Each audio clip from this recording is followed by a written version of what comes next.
நெல்லை வண்ணாரப்பேட்டையில் சத்துணவு மற்றும் அங்கன்வாடி ஊழியர்கள் போராட்டம் நடத்தி வருகின்றனர். இதுகுறித்த கூடுதல் தகவல்களை செய்தியாளர் செல்வராஜ் நேரலையில் வழங்க கேட்கலாம்.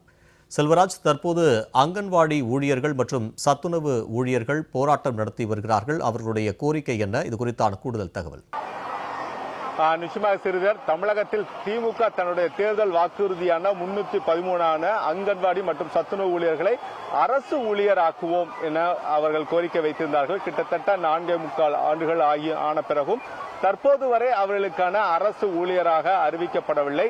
தொடர்ந்து தங்களுக்கான காலமுறை ஊதியம் என்பது முற்றிலுமாக மறுக்கப்பட்டு வருவதாகவும் அவர்கள் தெரிவித்து, மேலும் ஓய்வூதியமாக மாதத்திற்கு 6,750 ரூபாய் வழங்கப்பட வேண்டும், காலி பணியிடங்களை நிரப்பப்பட வேண்டும் உள்ளிட்ட பல்வேறு அம்ச கோரிக்கைகளை வலியுறுத்தி தமிழகம் முழுவதும் சத்துணவு மற்றும் அங்கன்வாடி ஊழியர்கள் இன்று போராட்டத்தில் ஈடுபட்டுக் கொண்டு வருகிறார்கள். இதனால் முற்றிலுமாக சத்துணவு மற்றும் அங்கன்வாடி பணிகள் முற்றிலுமாக பாதிக்கப்பட்டுள்ளது. திருநெல்வேலி மாவட்டம் பாளையங்கோட்டையில் உள்ள வண்ணாரப்பேட்டை செல்லப்பாண்டியன் சிலை அருகே தற்போது அவர்கள் தர்ணா போராட்டத்தில் ஈடுபட்டுக் கொண்டு வருகிறார்கள். முதலில் அவர்கள் ஆர்ப்பாட்டம் என அனுமதியை பெற்றுக்கொண்டு தற்போது நாங்கள் இதே இடத்தில் அமர்ந்திருப்போம், தங்களுக்கான கோரிக்கை என்பது இதுவரை நிறைவேற்றப்படாமல் கிட்டத்தட்ட 4.25 ஆண்டுகள் ஆன பிறகும் தங்களுக்கான கோரிக்கை என்பதும் நிறைவேற்றப்படாத காரணத்தால் தற்போது தர்ணா போராட்டத்தில் அவர்கள் ஈடுபட்டுக் கொண்டிருக்கிறார்கள். ஏனென்றால் தமிழக அரசு என்பது தங்களுக்கான தேர்தல் வாக்குறுதி என்பது முழுவதுமாக ஏமாற்றி விட்டதாகவும் தெரிவித்து தற்போது இந்த போராட்டம் என்பது நடைபெற்றுக் கொண்டு வருகிறது. இந்த போராட்டத்தின் மூலமாக குறிப்பாக தங்களுக்கான வாக்குறுதியை, தேர்தல் வாக்குறுதியை உடனடியாக தமிழக அரசு நிறைவேற்றப்பட வேண்டும் என்பதை வலியுறுத்தி தான் இந்த போராட்டம் என்பது தற்போது நடைபெற்றுக் கொண்டு வருகிறது. அங்கன்வாடி மற்றும் சத்துணவு ஊழியர்கள் தற்போது இந்த தங்களுடைய தர்ணா போராட்டத்தில் ஈடுபட்டுக் கொண்டு வருகிறார்கள். தொடர்ந்து இந்த அரசுக்கு எதிராக தங்கள் கோஷங்களை எழுப்பிக் கொண்டு வருகிறார்கள். இது குறித்து அங்கன்வாடி ஊழியர் நம்முடைய மாரியம்மா நம்மகிட்ட பேசுவோம். அம்மா வணக்கம். குறிப்பா உங்களோட கோரிக்கை என்னமா, எதற்காக உங்களோட போராட்டமா? சார், எங்களுக்கு கோரிக்கை என்னவென்னா, நாங்கள் மாநில அங்கன்வாடி ஊழியர் மற்றும் உதவியாளர் சங்க சார்பாக வந்திருக்கோம். என் பேர் மாரியம்மா. ஐயா ஸ்டாலின் ஐயா முன்னாடி எதிர்கட்சி தலைவராக இருக்கும்போது என்ன சொன்னாங்கன்னா, நீங்களாம் பெண்களா இருக்கீங்க, உங்களுக்கு இது போதிய வருமானம் கிடையாது. அப்படிங்கும் போது நாங்கள் ஆட்சிக்கு வந்தா தேர்தல் வாக்குறுதி சொன்னி 313 அந்த வாக்குறுதி அந்த எண்ணெய் அடிப்படையில் உங்களுக்கு அரசு பணியாளரா முழு நேர பணியாளரா ஆக்குவேன்னு சொல்லி வாக்களித்திருந்தாங்க. ஆனாலும் 4.5 வருஷ காலமா ஆயிருச்சு, கடந்துகிட்டு தான் போயிருச்சு. ஆனா அவர் சொன்னது இன்னும் நிறைவேறல. அவர் பெண்கள் சொல்றாரு. ஆனா முக்காவாசி அங்கன்வாடி பணியாளர் மற்றும் உதவியாளர்கள் எல்லாருமே பெண்களா தான் இருக்கும். கணவரால் கைவிடப்பட்டவங்க, விடோ அந்த மாதிரி உள்ளவங்க தான் இருக்காங்க. மாற்றுத்திறனாளி இந்த மாதிரி தான் இருக்கிறாங்க. அவங்க என்னன்னா, இந்த வருமானம் எங்களுக்கு போதாது, இந்த காலத்துக்கு உள்ளது போதாது. அப்படி சொல்ல போனா நாங்க காலைல 8:30 to 4 மணி வரைக்கும் பணி, எங்கள் பணியில் ஆனா பகுதி நேர ஊழியர்னு சொல்லி அந்த பேர் மட்டும் கொடுத்துறாங்க. ஆனா எங்களுக்கு முழு நேர பணியாளர்கிற ஒரு பணி சுமையை தான் எங்களுக்கு கொடுக்குறாங்க. எஸ்ஐஆர் பணி கொடுக்குறோம். அப்புறம் செல் ரிப்போர்ட் எங்களால வேலை பார்க்க முடியாம டிப்ரெஷன் ஆகுற அளவுக்கு செல் ரிப்போர்ட் இருக்கு. அப்புறம் 12 பதிவேடு பராமரிக்கிறோம். பிள்ளைங்களுக்கு காலையில இருந்து சாயந்தரம் வரைக்கும் சொல்லி கொடுக்கறது, சாப்பாடு போடுறது எல்லாமே. அதுக்கப்புறம் கர்ப்பிணி பெண்கள், பாலூட்டும் தாய்மார்களுக்கெல்லாம் நாங்க இணை உணவு கொடுக்கிறோம். இதனால தாயும் ஊட்டச்சத்தா இருக்கிறாங்க. பிள்ளைங்க பிறக்கக்கூடிய பிள்ளைங்களும் நல்ல ஆரோக்கியமான குழந்தைகளை பிறக்கிறதுக்கு நாங்க அங்கன்வாடி பணியாளர்கள் மற்றும் உதவியாளர்கள் முக்கிய காரணமாக இருக்கிறோம். ஆனா இந்த அரசு என்னது, எங்களுக்கான நாங்க சமூகத்துக்கு ஒரு சேவையா இருக்கிறோம். ஆனா எங்களுடைய குடும்பம் தரகட்டமா இருக்குது. எங்களுடைய குடும்ப வாழ்வாதாரத்தை உயர்த்தணும், எங்களை முழு நேர பணியாளரை ஆக்கணும். முதல்ல எங்களோட கோரிக்கை தான். நீங்க எதையுமே செய்யல. தேர்தல் வாக்குறுதியில என்ன சொன்னீங்க, எதிர்கட்சி தலைவராக இருக்கும்போது நாங்க கண்டிப்பா செய்வோம் சொன்னீங்க. அதை மட்டும் எங்களுக்கு செஞ்சா போதும். அப்புறம் என்னன்னா, காலமுறை ஊதியம் கொடுத்துட்டு ஓய்வூதியம் அரசு ஊழியருக்கெல்லாம் கொடுத்துருக்கீங்க.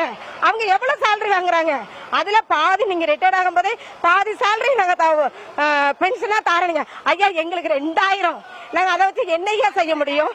அந்த 2000த்துல ஒரு வாரம் சாப்பாட்டுக்கு அரிசி வாங்க முடியுமா, இல்ல மளிகை வாங்க முடியுமா? எங்க குடும்பத்தை நாங்க எப்படி ரன் பண்ண முடியும் சொல்லுங்க. எங்களுக்கு என்னன்னா, எங்களுக்கு நாங்க ரிட்டையர்ட் 30 வருஷம் பணியாற்றி நாங்க ரிட்டையர்ட் ஆகணும். அதுல பாதியா எங்களுக்கு பென்ஷனா கொடுங்க. அதை நாங்க கேக்குறோம். நீங்க தேர்தல் என்ன சொன்னீங்க, நான் காலி பண்ண நிரப்புறேன்னு சொன்னீங்க.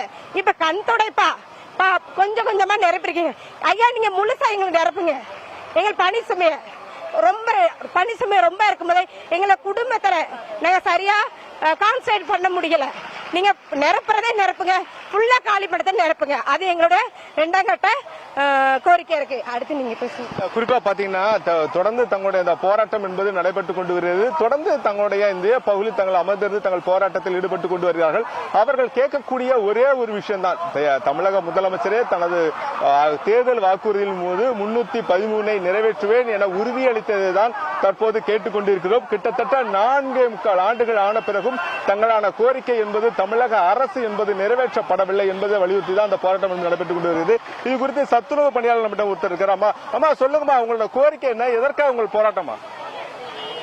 சார் வணக்கம். நாங்கள் மாநிலம் தழுவிய ஒரு நாள் அடையாள வேலை நிறுத்த மாவட்டம் தலைநகரில் ஆர்ப்பாட்டம். நாங்கள் சத்துணவுல இருந்தும் அங்கன்வாடி ஊழியர்களிருந்தும் ஓய்வூதியர்களிருந்து போராடுறோம். ஏன்னா எங்களுக்கு நமது முதலமைச்சர் அவர்கள் தேர்தல் கால வாக்குறுதியாக உங்களை பணி நிரந்தரம் பண்ணி அரசு ஊழியராக ஆக்குவோம் என்று வாக்குறுதி கொடுத்தார்கள். ஆனால் நாங்கள் நம்பி அவங்களுக்கு எல்லாம் வாக்கு செலுத்தி அவங்கள தேர்தலில் பதவி இதில் சேரில் உட்கார வச்சிட்டோம். ஆனால் நாங்கள் சொன்னதை நிறைவேற்றிட்டோம். ஆனால் இப்போ அவங்க எங்களை ஏமாற்றிட்டாங்க. என்ன, எங்கள் வாழ்க்கை இந்த சத்துணவை நம்பி தான் உட்கார்ந்துருக்கு. குடும்பத்தில் 4 பேர் இருந்தோம்னா இந்த சம்பளத்தை வச்சு நேரடியாக அவர்கள் தெரிவிக்கிறார்கள். தங்களுடைய தேர்தல் கால வாக்குறுதி என்பது தங்களுடைய அறிவித்த பிறகும் தமிழக முதலமைச்சர் தங்களை ஏமாற்றி விட்டார்கள் எனதான் அவர்கள் தங்களுடைய சத்துணவு மற்றும் அங்கன்வாடி ஊழியர்கள் தங்கள் கோரிக்கைகளை வைத்துக் கொண்டிருக்கிறார்கள். ஏன்னா தேர்தல் நேரத்தில் மட்டும் பல்வேறு வாக்குறுதிகளை அளித்துவிட்டு தேர்தல் முடிந்து கிட்டத்தட்ட 4.25 ஆண்டுகள் ஆன பிறகும் கூட சத்துணவு மற்றும் அங்கன்வாடிகளுடைய ஊழியரோட கோரிக்கை என்பது இன்னும் நிறைவேற்றப்படாத காரணத்தினால் தற்போது அவர்கள் பல்வேறு போராட்டத்தில் ஈடுபட்டுக் கொண்டு வருகிறார்கள். நேரடியாக பார்க்கிறோம். தொடர்ந்து அடுத்த கட்டமாக சென்னையை நோக்கி தங்களுடைய வருகின்ற 30ஆம் தேதி ஒரு மிகப்பெரிய போராட்டத்தில் ஈடுபட போவதாகவும் தொடர்ந்து அவர்கள் தங்களுடைய காலவரையற்ற வேலைநிறுத்த போராட்டத்தில் ஈடுபட போவதாகவும் முடிவு செய்துள்ளார்கள். சார், சத்துணவு மற்றும் அங்கன்வாடி ஊழியர்களின் போராட்டம் குறித்து களத்திலிருந்து நேரடி தகவல்கள் வழங்கியமைக்கு நன்றி செல்வராஜ்.